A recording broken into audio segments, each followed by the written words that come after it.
Adam Smith believed a division of labor between nations is as desirable and as logical as between individuals. The natural advantages which one country has over another in producing particular commodities are sometimes so great that it is acknowledged by all the world to be in vain to struggle with them.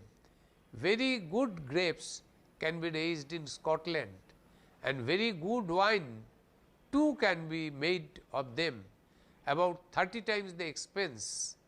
Equally good Scotch can be made in USA. Would it be reasonable law to prohibit the importation of Scotch to USA, to encourage making of black label in USA, spending 30 times the cost of what Scotland can make? The economic advantage of free trade are summarized by Adam Smith in this statement. Every prudent master of a family never to attempt to make it at home what it will cost him less to buy. What is prudent in the conduct of a private family can scarcely be folly for a great kingdom or a great nation. If a foreign country can supply us with a commodity cheaper than we ourselves can make it from them, produce some sort of product or services in our own industry where we have some advantage. So, we should concentrate on some products and services where we have advantage. There is no point to produce everything. It is much better to import at much cheaper rate from other countries. The mutual benefit of foreign trade were stressed by Professor Smith. Between whatever places foreign trade is carried on, they all of them derive two distinct benefit from it.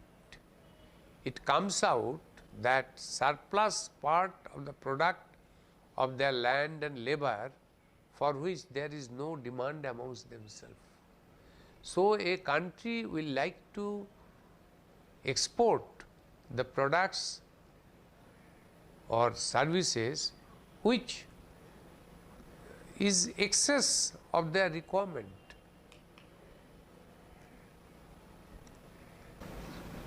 And brings back in to home market any particular branch of art or manufacture from being carried to higher perfection.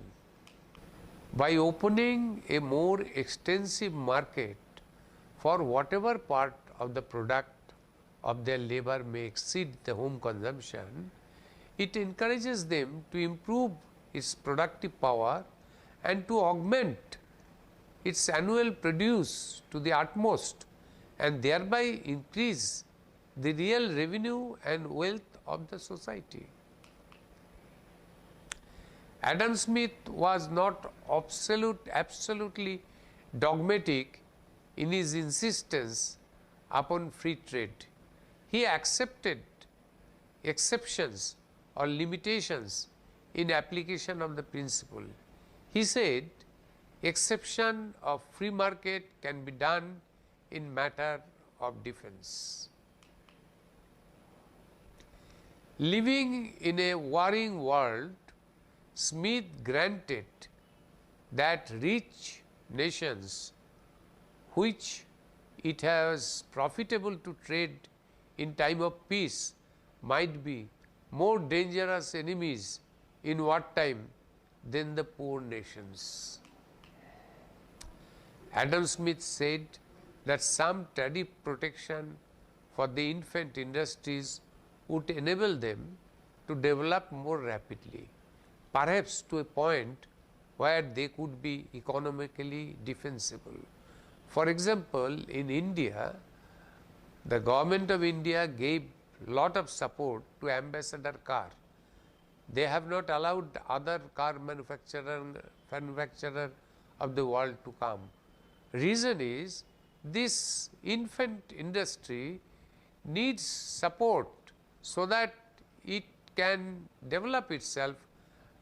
Otherwise, from competition from the big giant industries of the world, it will never be able to sustain and develop, and it will perish.